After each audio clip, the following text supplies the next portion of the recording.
All those years ago, I never thought anybody would ask me for my autograph. Isn't it unbelievable? Just incredible. So, I stayed till midnight and signed my name, right? Because I never dreamed it was going to happen, but sure enough, it did. Autographs and Girl Scout cookies. I'm in the market. I really appreciate it. Everybody doing okay? Say, I'm okay. Does anybody have 5 pages of notes already? Okay, I'm sure you're filling up your book. I appreciate that. Okay, we've got a couple of more subjects now to get through, and we got just about 55 minutes to do it. So let's get started. First, let's talk about my version of financial independence. You've heard from Brian. You've heard, some excellent advice.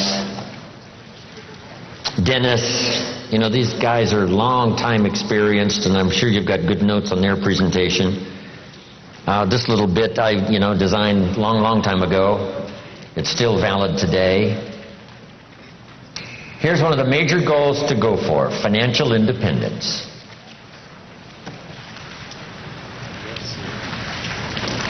Every American's, right, privilege to become financially independent. So here's my definition of financial independence. The ability to live, and I'll give you time to write it down. The ability to live from the income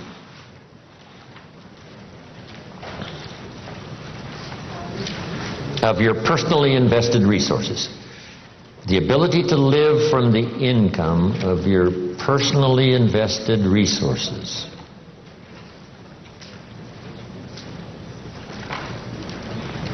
That's the simple definition.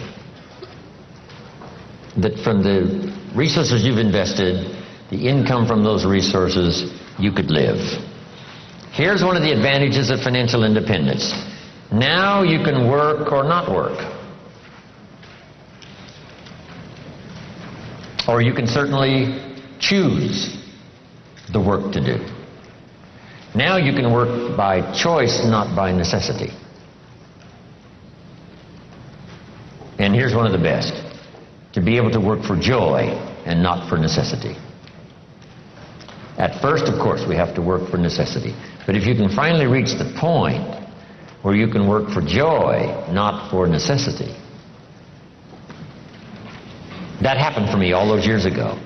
My father kept talking about financial independence, debt-free, no one having a claim on your assets, finally being able to live from the income of your invested resources. I remember the joyful day when that finally arrived. So what I've done now, most of my life, I've had the unique privilege of working for joy, not for necessity. Not that the joy doesn't bring you more income. Not that working for joy doesn't make you another fortune. It certainly has for me, right? Another fortune and another fortune and another fortune. But not because I had to, but because I wanted to. I work now for joy and not for necessity.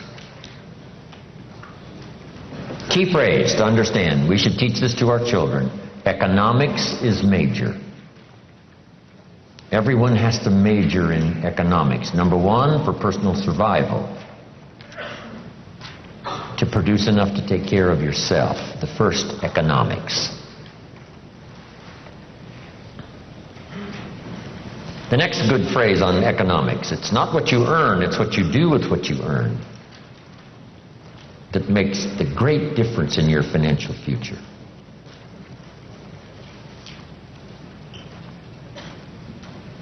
All of this is determined by your own philosophy.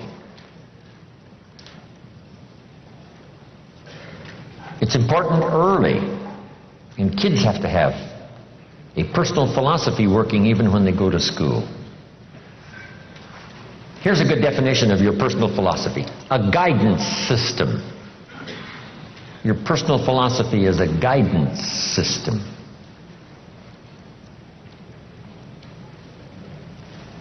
And it does simply two things. Helps you to see the opportunities, take advantage of those. Helps you to see the dangers, minimize those. And as we learn and grow, we learn hopefully early to spot the dangers so they don't overcome us. Hopefully we learn early to see the opportunities and take advantage of those, maximize them if we can. That guidance system is like a sail on a sailboat. The winds are always blowing, favorable winds, unfavorable winds, stormy winds, economic winds, political winds. The wind is always blowing. But to arrive at a predetermined destination, it is not just the blowing of the wind that we have to deal with. Here's the major part, the set of the sail. The set of the sail is what you learn, gathering information from these 3 days. Talking to each other, gathering more information, filling up one journal, then another one. Information. Guidance on how to trim the sail, set the sail. The Sunday morning sermon, the lyrics of a song, the dialogue of the movie. Words put into good structure so that they deliver enlightenment, information, knowledge. And we use that to set sail. And it isn't that you set sail once and then that's it and it's over. It is a continual setting of sail every day, every month, every year. Setting sail economically, trimming the sail. For your good health, you just have to set sail toward the destination you wish to reach, having good health. Then it's easy to neglect. Then it's easy to slide. Here's one of the better phrases. Everything by longevity tends to get off course. Everything by longevity tends to get off course.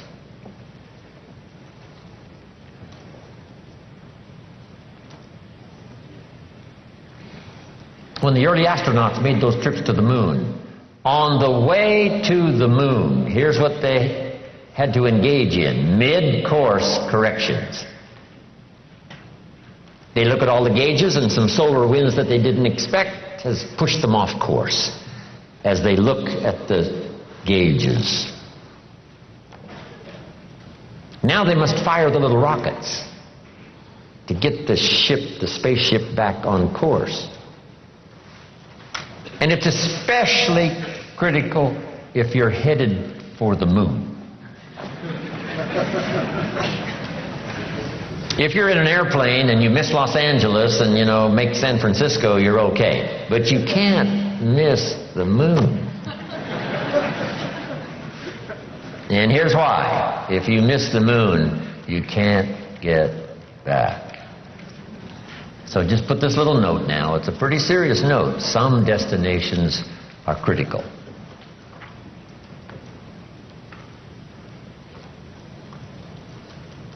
Speaking of going to the moon, we just celebrated that, right? Neil Armstrong and the others. I met Neil Armstrong one time, a little talk he gave.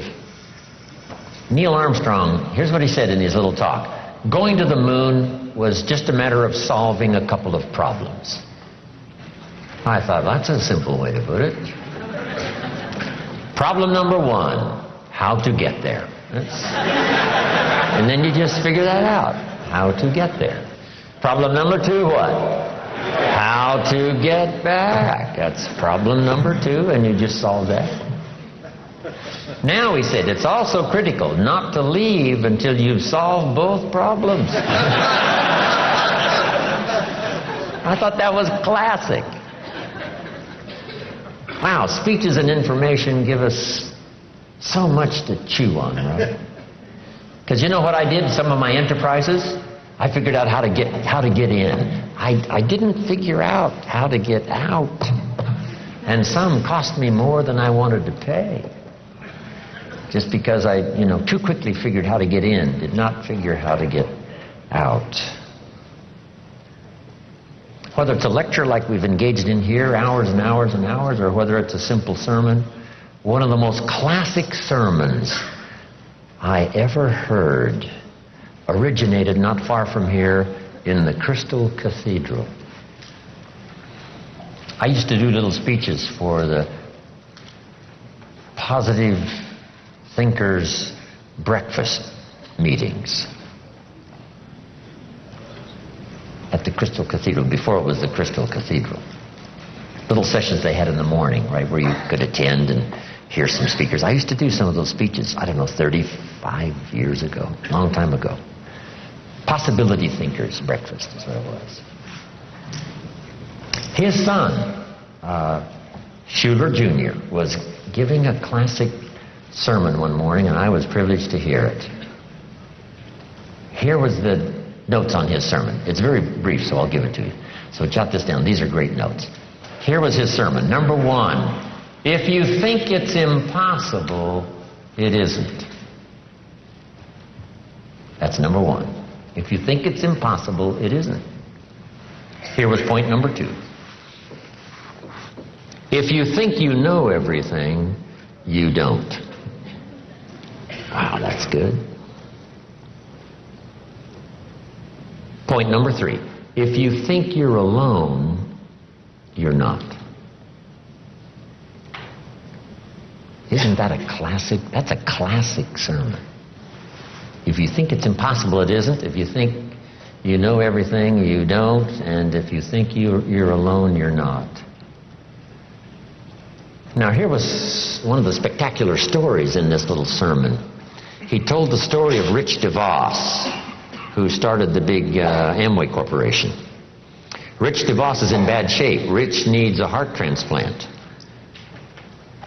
And if he doesn't get it, he's not going to last very long. Now, fast forward. Rich DeVos finally gets his heart transplant. And what was spectacular about the story was, after his heart transplant, he has dinner with the lady who gave him her heart.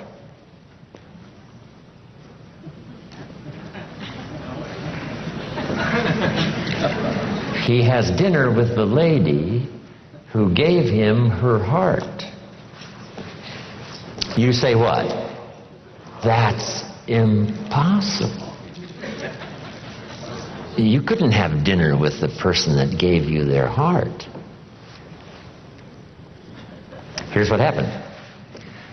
This lady was desperately ill and needed a lung transplant. A donor was found, and sometimes it's much better in a lung transplant if the heart and the lung go together. So this lady gets the heart and the lung transplant that she needs to save her life. Now her heart is left over from this operation, and her heart goes to Rich DeVos. That's how Rich was able to have dinner with the lady who gave him her heart. Isn't that a fantastic story? I love those simple little stories. 1, 2, 3. A couple of illustrations. Wow. Just dramatic, dynamic. Anyway, where was I before I got off on these stories? Your philosophy. Whether it's your philosophy about economics or your philosophy about marriage or your guiding system about good health, it's easy to get off track. So by longevity, we start, and sure enough, it drifts off course. And that's what sermons are for. And that's what the lyrics of the songs are for in personal conversation, is to get us what? Back on track.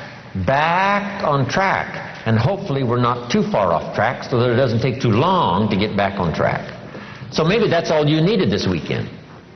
You're doing pretty good, but in a few things you've drifted a little to the right, or you've drifted a little to the left, or just by, a casual approach to some things instead of the serious approach, you're a little bit off track. And it doesn't take that long, if it hasn't gone on too long, to get back on track. But even if it's been a long time, you can start the process overnight. You can start the process, decision making this weekend could be some of the most important of your life and your future.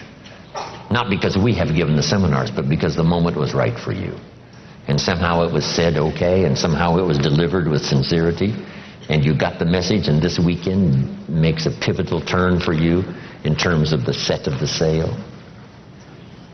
Okay, your philosophy. Now, your philosophy about money. Someone mentioned the other day the love of money. What about money? What about success? It's a good debate.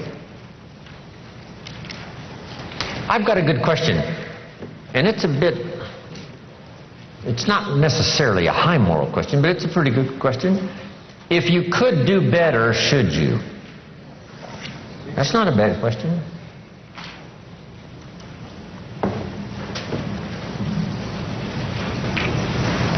Now, all of us have personal choice, but this is a good question, and a lot of my stuff is up for debate. You know, I don't even claim to be right. If you take all these notes and throw them away and go listen to somebody else, I'll be just as happy. Because, you know, it doesn't matter. As long as you finally, right, get the ideas that make a difference for you and add to the wealth and the structure of your own life systems. That's what's important.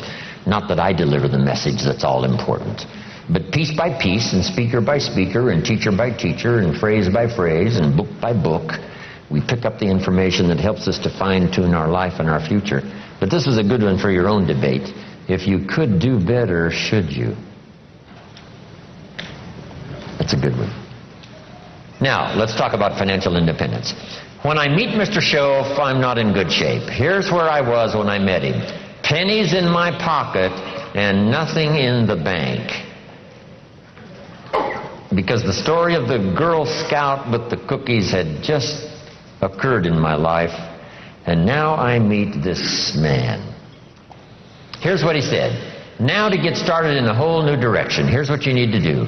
You need to develop a financial statement. So just make a little note on your notes there. If you haven't ever done it, this is not a bad place to start. A financial statement. And a financial statement is very simple.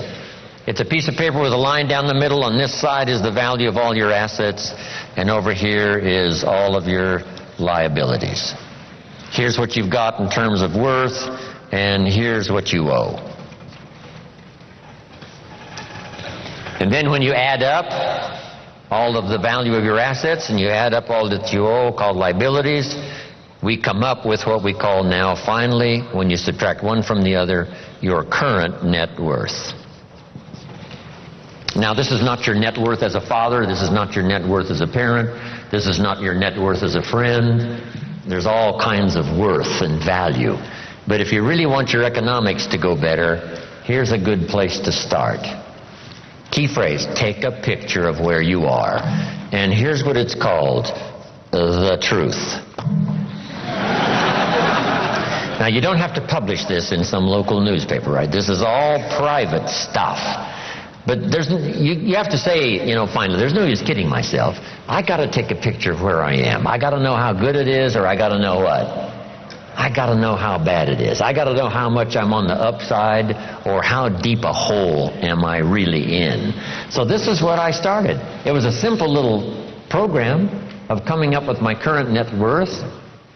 My liabilities, that was easy. I owed my parents, I owed. I made the third borrowing on my car, and he was threatening to come and get it, drag it down the road, rear end up in front of my neighbors. So I had plenty of liabilities.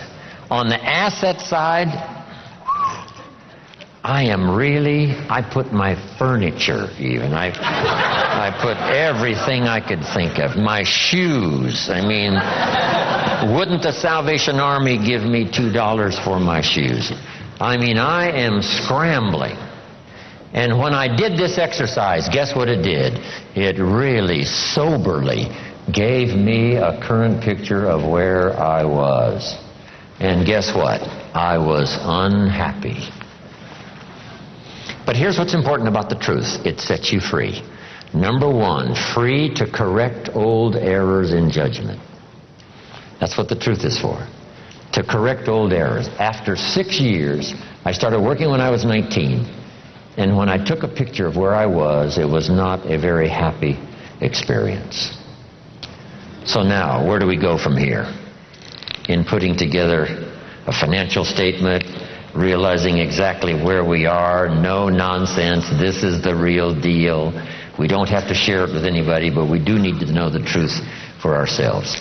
Now here's what we need. Number one, perhaps a new philosophy. Let me give you sort of the simple philosophy of the rich and the poor. Here's the philosophy usually of the rich and the poor. Poor people spend their money and invest what's left. Brian talked a little bit about that, and there's usually what? Not much left. Here's usually the philosophy of the rich. The rich invest their money and spend what's left. It's just a little turn of semantics. But the little turn of semantics is like the turn of the set of the sail that takes you in a whole different direction. To wind up at a good place in 1 year, or a place, of average, mundane, where you don't really want to be. Just that little simple shift of philosophy. So here's the key. Think like the rich. Invest your money first, then spend what's left. Don't spend your money and invest what's left. Now the whole key is lifestyle, and Brian touched a little bit on that. When I gave this little class one time at a school class, the teacher said, you must not, promise people that with a little bit of investment every month that they can, make their fortune, because people nowadays are overloaded. They're spending everything they make. Their standard of living is right up there. And I said, well, this is where it all begins. I said, could we think of someone, and this was a long time ago, of course, that makes $2,000 a month? She said, yes, no problem. We can probably find someone that makes $2,000 a month. What would this couple, this family tell you it takes to pay all the bills and just keep their head above water? And she said, well, $2,000. I said, could we possibly find somebody not far from here that makes $2,500 a month? Right? Maybe even both working combined. $2,500 a month, $500 a month more. What would this family say it probably takes to pay all the bills and keep your head above water? What would they say? Right? $2,500. So I said to her, what happened to this $500? How did it disappear? Wisely invested over some reasonable period of time, the return is unbelievable. And she said, I never thought about that. So jot this down. The money is always there, either to spend or invest. The difference in what you do with it is based on philosophy, not economy. It isn't the state of America's economy that makes the difference. It's the difference in your philosophy. Right? That illustration? Here's a book on how to get rich. It costs $20. Somebody says, well, a poor person can't buy that book. Say, no, it's only 7 Coca-Colas. And you either spend the money on 7 Coca-Colas or a $20 book that teaches how to get rich. So jot this down. Everybody has the money. Even the poorest of the poor. The key is how to spend it. The key is what to spend it for. And how you spend it. First, how you earn it is determined by your philosophy. Second, now, how you spend it is determined also by your personal philosophy. So what would be a good philosophy to follow? And this is the little simple form I want to give you on financial independence, wealth for the future. It won't take long now to jot this down. It takes a little longer to go do it, but here it is. What to do with $1? If a child asks what to do with $1, here's my suggestion. Never spend more than 70 cents. 70 cents. You've got to pick some number, right? This is the number I've picked, right? Listen to Brian, listen to Dennis, listen to me, and then refine your own to suit you. But I suggest don't spend more than 70 cents. Here's where the other 30 cents goes. 10 cents, 10% of your income for charity, church, whatever, supporting worthy projects, teaching children here to become generous. If kids understand generosity, they'll give you 10 cents out of every dollar that they earn. And this is a good place to start. It's easy to give 10 cents out of $1. A little more difficult to give 100,000 out of 1,000,000. You say, oh, if I had $1 million, I'd give 100,000. I'm not that sure. We better start you early, right? So that when the big money comes, it'll just be automatic. You won't even have to think about it. Okay? All right. So 10 cents for charity and church. Here's the next 10 cents. Active capital. Try to make a profit. It's called buy and sell. I learned to do this starting at age 25. It's how I made my first fortune. Buying and selling. Like the little boy who buys a bottle of soap for $2 and sells it for $3. Active capital means you try to make the profit. Buy a piece of property and improve it and sell it. Active capital. Keep saving up this active capital until you've got some to work with to buy and sell. Make a profit. Now the third 10 cents is passive capital. Which means let somebody else use this 10%. You put this to work and see if you can't make a profit. This is to let someone else use it. You are the passive partner in providing the money. They are the active partner in seeing if they can make a profit and pay you dividends and stock increase and whatever. Interest. And that little formula is a good place to start. Now, you might not really be able to start there. I call this the ideal. Maybe by the time you've heard this, you're in such bad financial shape that you have to go here, 97, 1, 1, and 1. That right now you're in a trap. You're caught. And it's going to take you a while to get out. So right now you got to spend 97% of your income, right, for your living and lifestyle, because, you're caught, you're obligated, there's no way out. And then the rest of these now are just 1, 1, and 1. The key is to start with something. Now, Mr. Schoaf gave me a comment. It has served me all these years. Here's the comment. It's not the amount that counts, it's the plan that counts.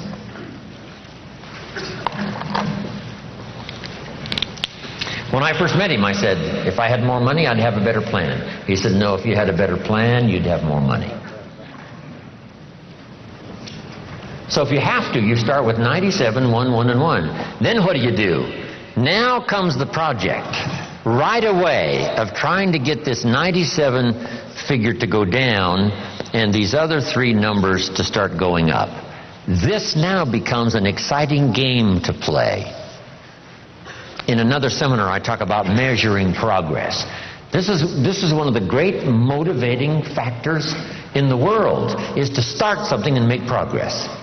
Start something and make progress. See, Jim Rohn told us the ideal was 70, 10, 10, and 10. But I can't start there. I've got to start with 97, 1, 1, and 1. And here's what you've got to understand. This is okay. I mean, if this is where you have to start, that's where you have to start. Then you start driving this number down and start driving these numbers up. And it's a whole game to play till finally you can arrive at this pretty good ideal way what to do with the money you earn from a paycheck or from dividends or from whatever sources. 70, 10, 10, 10. I mentioned the name Sarah Alfaro in Mexico. I taught her this, and she's been teaching it to the people she's responsible for over all the last 10 years. And some of them now are doing extremely well, making big money, and they've got houses and cars and, all kinds of stuff. 70, 10, 10, and 10. Now, when you start getting into the big money, these numbers have to change again. I probably don't spend more than 10% of my income. So if this number for me is 10%, you can imagine what these other 3 numbers probably are. So if you have to, you start here. Get to the ideal. And then when it really starts to flow in your favor, you rearrange this program again, 10%. Because if you're doing big time, you couldn't spend 70% of your income. It would be obscene. Right? Too much. So, just a little formula to follow. Now here's the wrap-up, and I've got to get to a few points on leadership before we finish. Here's the next one now. This is only a suggested plan. This is not written in any law. Most advantages and benefits for the future are not written in law. There's no law that says you must not have a heart attack. Where is it written? There is no law. That you must demand of yourself. There is no demand that you have a good financial plan that'll safely take care of your family for the future. There is no law. You could be careless and lose it all and finally have to be supported by the state. So there is no law that you must be responsible and have a good financial plan. You must demand it of yourself. So I'm asking you to make that note. It's what we demand of ourselves that counts. There's no law that says you must have a health plan that's going to make you extremely healthy for the next 10 years. There is no law. That you must demand of yourself. And those are the disciplines now that really start to count, the ones you demand of yourself. So, next, keep strict accounts. Keep strict accounts. Have you ever heard this expression? I don't know where it all goes. Did you ever hear that? Oh, we'd love to have you run our company. You don't know where it all goes. Did you ever hear this? It just gets away from me. Oh, we'd love to have you run the world. It just gets away from you? Okay. Will you make the note now? Keep strict accounts. This is for your own self-esteem, as well as safety and financial matters for the future. Keep strict accounts. You've got to do it, for the IRS. You've got to do it for the tax bill that comes due.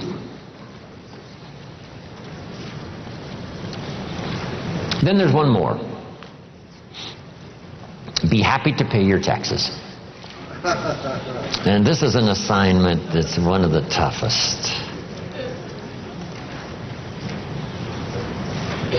I'm trying to finish this book I've been working on for so long. Hopefully I'll get it done one of these days. And the title is, Of Course Kids Should Pay Taxes. And it's a little book on really everybody should pay taxes. And then you need to know why.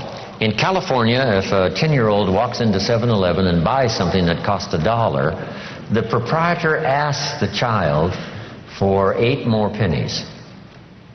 Does the child have a right to know how come we're asking him for 8 more pennies? And the answer is yes.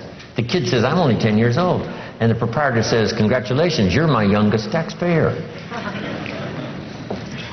Now the kid wants to know, who gets these 8 pennies? Where does it go? And here's what the proprietor, if he's wise, says. Well, if you want to ride your bicycle on the sidewalk instead of in the mud, you have to pay the 8 pennies.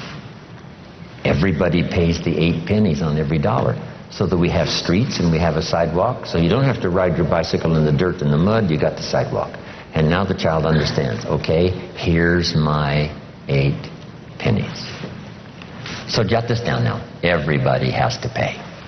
We can't let anybody off the hook, because all of us are in this together. And you can't build your own section of the street out in front of your home. What kind of equipment would you need to build your own piece of the street out in front of your house? No, you can't do that.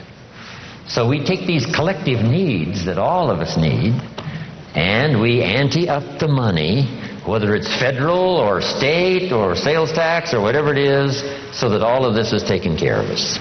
Here's what it's called: the care and feeding of the goose that lays the golden eggs. You say, well, the goose eats too much. That's probably true. But make this note: better a fat goose than no goose at all. So everybody has to pay. How much do you think aircraft carriers cost? We can't use used missiles.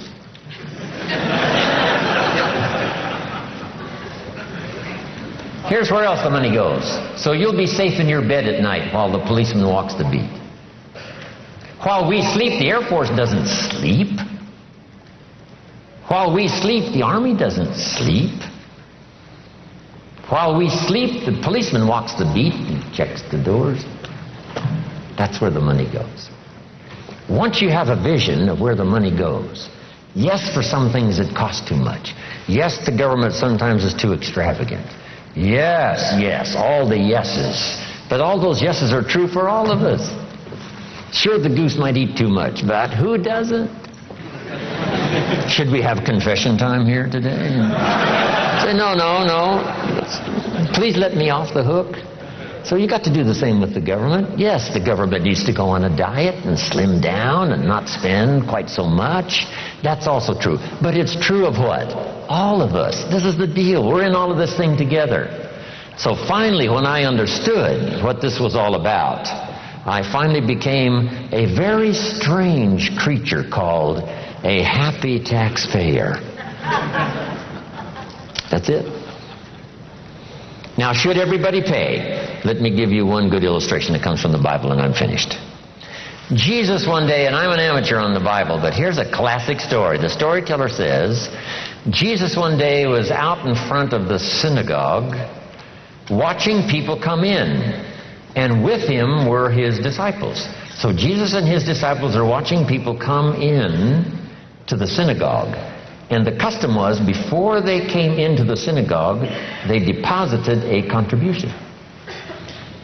They deposited the contribution, went on into the church. The story says some came with large contributions and went in. Some came with small contributions and went in. And as the disciples and Jesus watched, a little lady came along and she put 2 pennies in the treasury and walked in. And Jesus said, "Look at that." And his disciples said, 2 pennies, 2 pennies, what's 2 pennies? He said, "No, you don't understand. She gave more than everybody else." They said, 2 pennies is more than everybody else? He said, "Yes, because I'm sure that 2 pennies represented almost all of what she had." So since her 2 pennies represented almost all of what she had, she gave the most. What a classic philosophy. Now here's what did not occur. I'm so brilliant, I can give you what the storyteller left out. Here's what did not occur in this little scene. When the little lady put her 2 pennies in the treasury, Jesus and his disciples did not run after her and say, "Hey, hold it, little lady. Hold it, little lady. We've observed what's happened with putting the 2 pennies in the treasury, and we've decided that you're so pitiful and you're so poor that we've decided to give you back your 2 pennies. I'm here to tell you that did not occur. So make this note from this little story. Jesus left her 2 pennies in the treasury, even though it was most of what she had. Wow. That's such a classic lesson in philosophy. That's such a classic lesson in what all of us are involved in making contributions. Shouldn't everybody wish to pay? The government has decided to leave some people that they consider poor and pitiful off the tax rolls. See, that's unthinkable. Shouldn't they, even if they only paid $1, so that they can be able to say what? I pay. I make my contribution. No matter how poor I am, if all I've got's pennies, I give some as contribution. Whether it's taxes or whether it's benevolence or whatever it is. Okay, isn't that a great story? It's a good story. Okay, now to finish up, in the next 20 minutes, let's talk about leadership.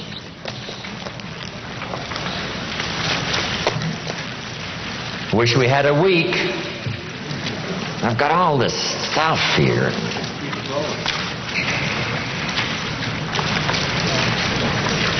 Anyway, Perhaps we'll do this again. Leadership. I got a good phrase for you now on leadership to start with. Here it is. To attract attractive people, you must be attractive. We keep coming back to the same central theme. Personal development is the key to the better future. Success is something you attract. And to attract attractive people, you must be attractive. To attract dedicated people, what? You must be dedicated. To attract positive people, you must be positive. To attract loyal people, you must be loyal. To attract gifted people, you must be gifted. To attract sincere people, you must be sincere. It's a matter of attracting the people you want. That's really the key to leadership. Next, leadership is the big challenge of the 80s. Science, politics, industry, education, sales. Here's one of the most important leadership roles in the future. Parenting. Parenting, mother and father. Or sometimes a single father or a single mother that has to be both mother and father. This is such an incredible challenge. Guess who the great heroes are in our country? Teachers and single mothers. I can't imagine the job. It's almost too tough to imagine. I was coming back once from San Diego back to Los Angeles, and it was 1 o'clock. I'd been to a very late meeting. I stopped by Denny's. 24-hour coffee shop was open. I stopped by Denny's. It's 1 o'clock in the morning, and I walk in to have a little something, piece of pie I think it was, and a cup of coffee. And at Denny's at 1 o'clock in the morning was the Avon lady.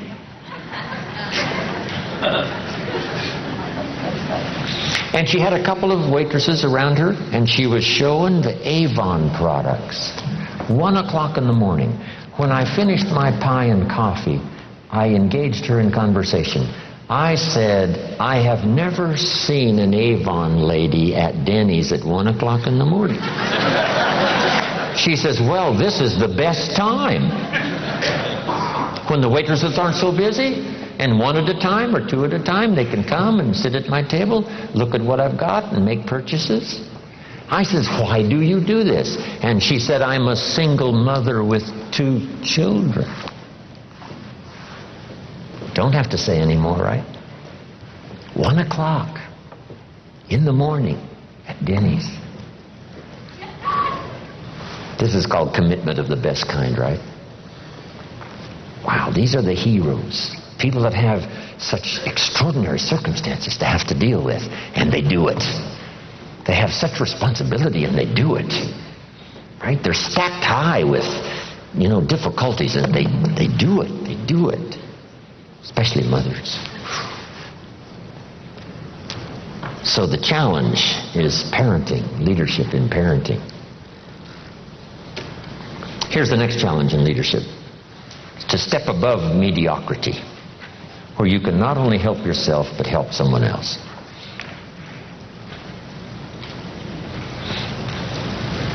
Now, here's the refinement of leadership skills. This is a good list to make. Be strong, but not rude.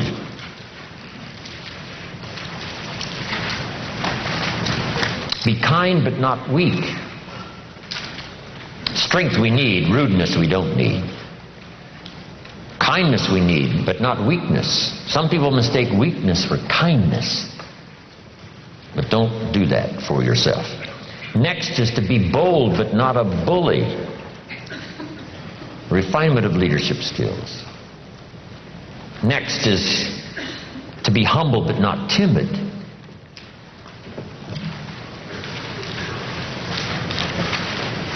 Humility we need. Timidity you must overcome.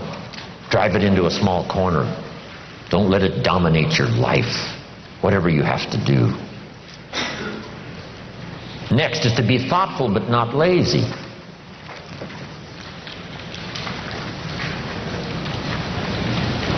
Here's a good one. To be proud but not arrogant.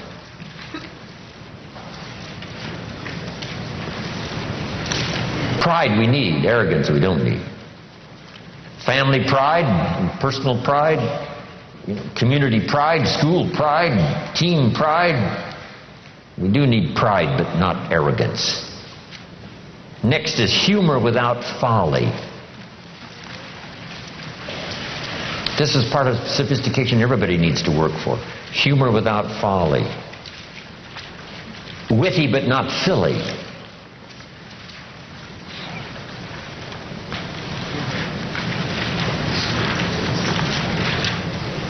These combinations are sometimes really difficult to pull off. Here's what the old prophet said. This is a good one for your notes. Be as wise as a serpent and as harmless as a dove. How to be both wise and harmless. See, that takes some real doing. Most wise people are not that harmless, and most harmless people are not that wise. But the real challenge is to be both wise and harmless.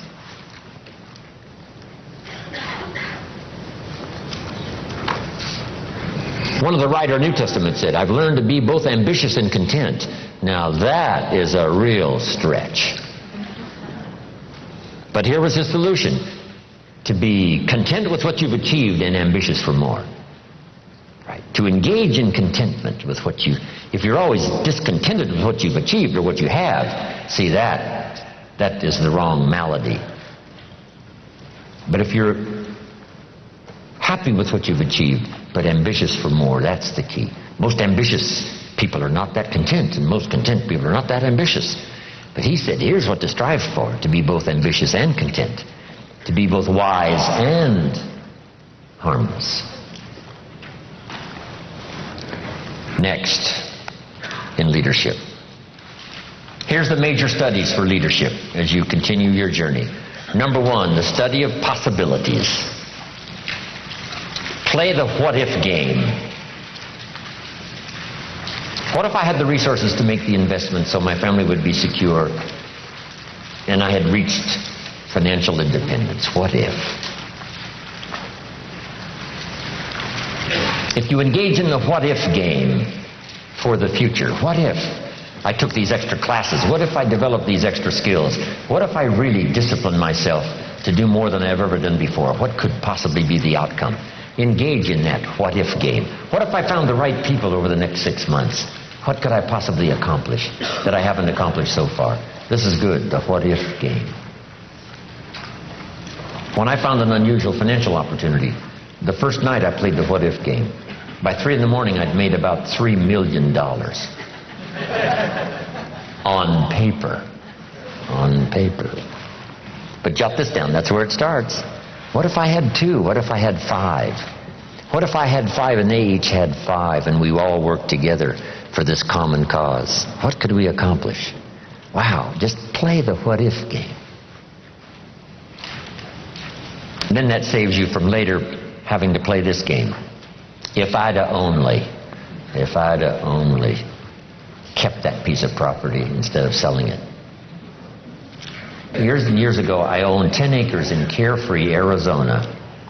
I bought it for $50,000, and I sold it for $80,000. I made $30,000. Here's what was tragic. I didn't need to sell it. It is now worth probably over $1 million.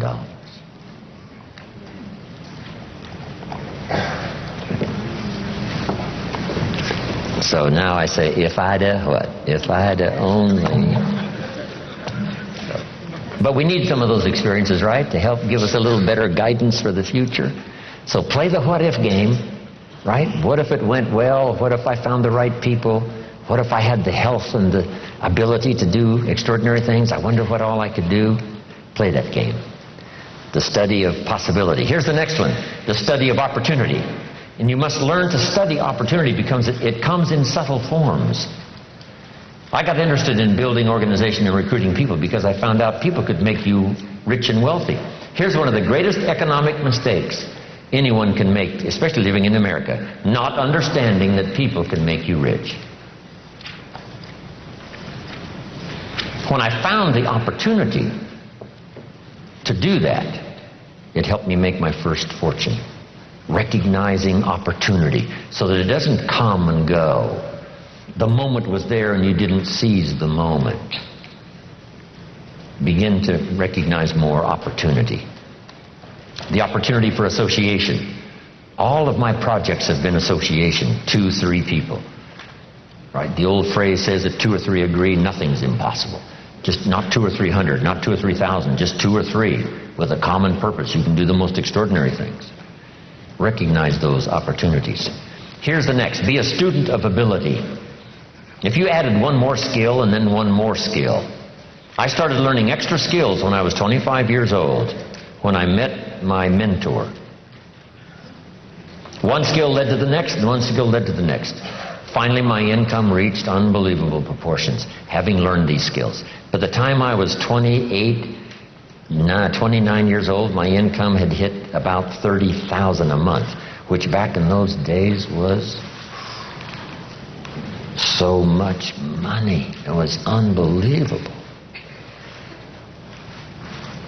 I learned those extra abilities, those extra skills. I had no idea when I started how it would compound my income and change my whole financial life and financial future. So have you got that now? Be a student of ability. What if you took on one more skill and then took on one more skill?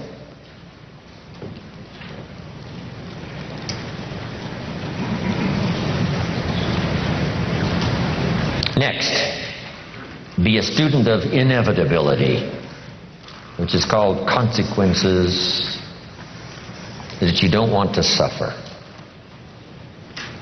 If you have a poor diet, it doesn't take that long for the early signs to appear. And if you keep it up, it doesn't take long for the serious signs to appear. The consequences are too deadly. We must be students of inevitability. Yes, inevitability on the positive side, but most of us, can do that. But we must also study inevitability on the negative side. Consequences. If you're in a little boat on the River Niagara, on a little boat with no motor and no oars, and you're 100 feet from the falls, it's called inevitable. It's over. Somebody should have painted you that scene way upstream so that you wouldn't find yourself in such an inevitable position. Right? It's over before you reach the falls in a little boat with no motor and no oars 100 feet away. Now here's the next one. Be a student of rationality. Be able to put everything through your own mind and your own thinking process. Challenge yourself to think constructively. Here's the next one. Challenge yourself to do some new thinking.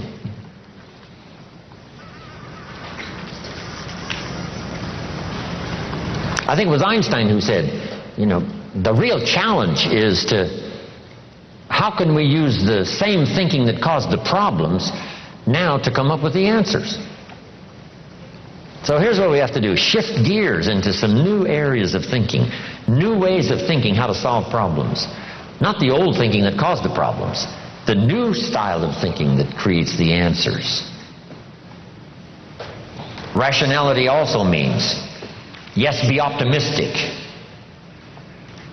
but also be a realist. Here's how it really is. Here's how it could be. Here are the possibilities, but here's how it really is. Take input, but not orders. Abraham Lincoln said, "Since I would be no one's slave, I will be no one's master."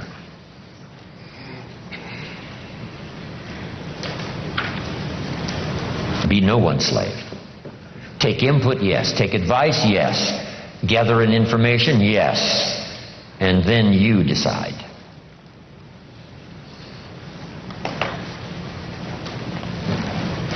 Now make this little list. This is a good list. 5 sources of inspiration. Number 1, deciding. Maybe some of you this weekend have engaged in the decision-making process that is going to send you home with a new phase of inspiration in your life. To start making whatever changes you need to make, amend the errors in disciplines and judgments. Deciding is so exciting once you've decided. Especially those major decisions that you know are going to have an outcome in spite of anything that can happen. Especially if you decide it like this. No matter what. See, that is...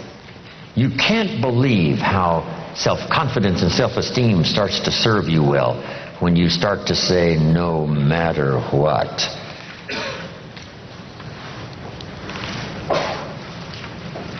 Here's the next source of inspiration.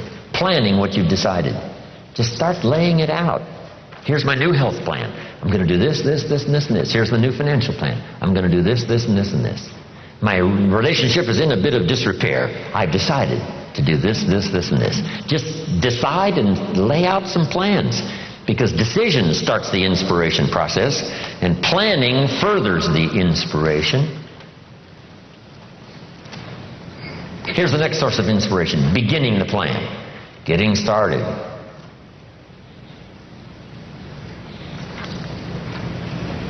I taught this a long time ago. I haven't for a long time. An apple a day could start the process of changing your life. Number one, deciding that it's a good thing to do. Number one, before the day is over, to eat the first apple. And especially by the time you've reached the second and the third day, here's what you can say. I'm on a new track. And it's only 3 apples. I'm never going back to the old ways. Munch, munch, munch. Third day. You could be inspired starting the third day by deciding, first apple, second day, apple, and you can say, hey, I've got this down. This is going to do it for me. And it can be just that simple. Life-changing decisions, making plans, getting started, following through. Doesn't have to be something profound. You don't have to build a city to get inspired, or to prove to somebody, or especially to prove to yourself, that you're on a better track. You're now walking a better path. And the outcome is going to be dramatic and powerful. Key. So then that's the next one. The first source is deciding. The next one is planning. The next one is beginning. Here's the next one. Progressing. Staying at it. By the time you've finished that first week on a new plan, you'll be so excited. By the time you finish the first 30 days on a new financial plan, regardless how little the progress, the inspiration will continue to grow. Your self-esteem will soar. Then, of course, here's the fifth source of inspiration, and that's finally achieving. Not achieving everything. We cannot do that. We can't achieve everything at once. But we can work on this project and achieve that. Work on the next project and achieve that. We set up this goal and we achieve that. We set up a production goal and we hit it. We set up a goal to increase our income. Within 90 days we had arrived at that new figure. Achieving. Wow. Now in your development as a leader, make these good notes.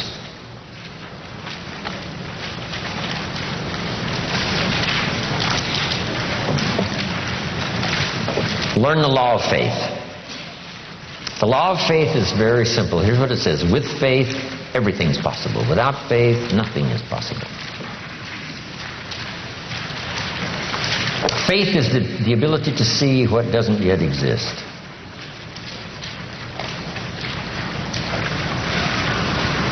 Faith is the ability to believe that it's possible. Faith is not like tangible, but it is so close to real, we call it a piece of the real. One writer called it evidence. One writer called it substance of something hoped for.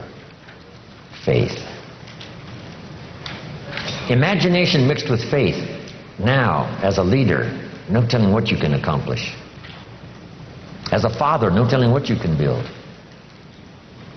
When I built my first house for my family in Idaho all those years ago, I used to take friends of mine out to the vacant lot and show them through the house. Is that possible? Sure. Yes, of course. I used to say, here's the 3-car garage. And they would look and say, yeah, this will hold 3 cars. The house that wasn't there, I described it so well they could see it. I could see it.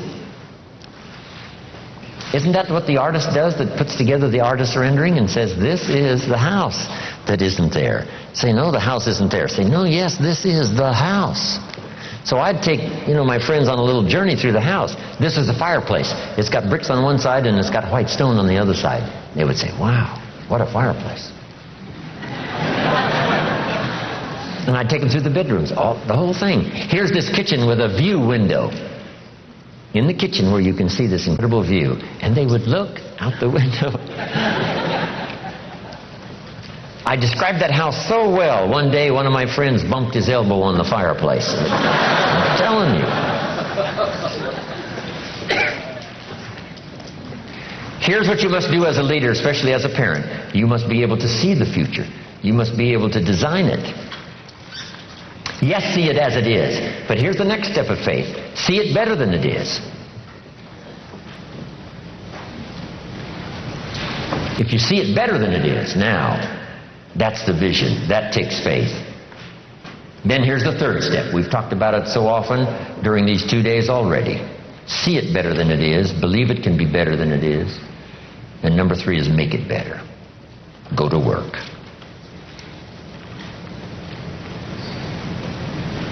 And then a little bit of caution. Don't see it for more than it can become. Plenty is possible without being foolish. What did Brian say? I want to be a millionaire by the end of the week. See, would you give us a little longer? Come on, that's not realistic. There's a thin line between faith and folly. And that's a good one not to cross. Plenty is possible without being foolish.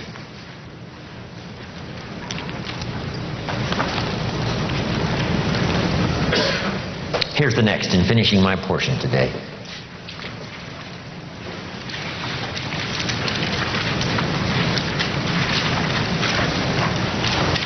I did a little talk one time on what made me wealthy. And here's what I covered. We did a little bit of it on lifestyle. One was my heritage has made me wealthy. My parents, my children, my parents, my books I didn't write that I read. What makes me rich is my country that has so much to offer. If I don't take advantage of it, it's my fault. I get to settle some accounts in courts I didn't construct. Send my children to schools I didn't build. All part of my heritage.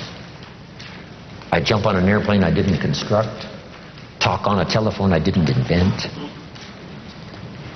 You could just go on and on with this list. The things we've been blessed with that were not the work of our hands, but were the work of many hands and geniuses that put it all together. That whole heritage list is so extraordinary. If you take the time to do it, you'll become so inspired by what you've got and what serves you so well that you didn't put together, somebody else did. Somebody else paid the ultimate price. For our freedom in America, many paid the ultimate price, World War II especially. 50 million people lost their lives World War II fighting for freedom, trying to stop the Hitler Nazi machine and then communism. Wow, and here we are. It's all handed to us, and the lights are on, and the place is ready, and the seats are here, and the tables are here, and the speaker has arrived. Wow, what gifts we have. Next, I said I'm wealthy because of my experiences. The places I've gone and the people I've met and what I've experienced has made me rich. We sometimes hear this expression, he has a wealth of experience. See, that's true. A wealth of experience. So here's the next key on this now. Treat your experiences as wealth. Commodity, coin, currency. So what do we do with wealth? We invest it. We invest the wealth of our experiences into the possibilities of the future. Next, I'm wealthy because of my friends and my associates.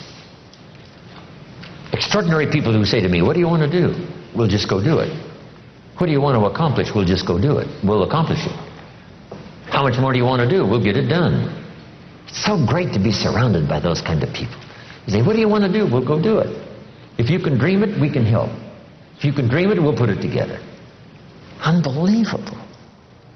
How valuable is that? You can't buy it with money. Next, I'm wealthy because of the knowledge that's come my way. The teachers like this weekend who have taught me. In those early days, I sat in these classes just like you and took notes and wondered about the possibilities. Could it be possible that this stuff is really that simple? But if I put it to work, it could be so profound. Next, I'm wealthy because of my future. A chance to serve, a chance to travel, a chance to teach, a chance to inspire, a chance to tell one more person that the possibilities are limitless no matter what's happened in the past.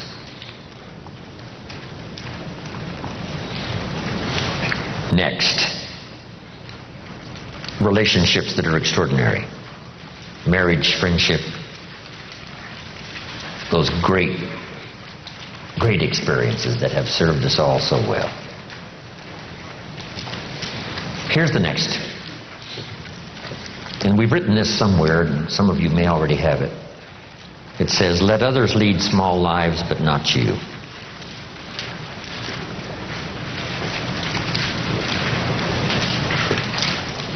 Let others, cry and whimper over small hurts, but not you.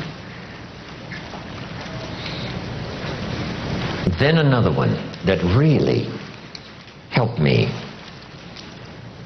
secure a fortune and fortunes after. Here it is. Learn to help people not just with their jobs, but with their lives. I learned early in my accelerated business career to teach life skills as well as business skills, work skills and job skills. Because guess what? We need both work skills and life skills. Here's the last one. It's a promise from the Bible. Here's what it says. If you work on your gifts, they will make room for you. If you work on your gifts, they will make room for you. They'll make a place for you. You'll be invited to some extraordinary places if you keep working on your gifts.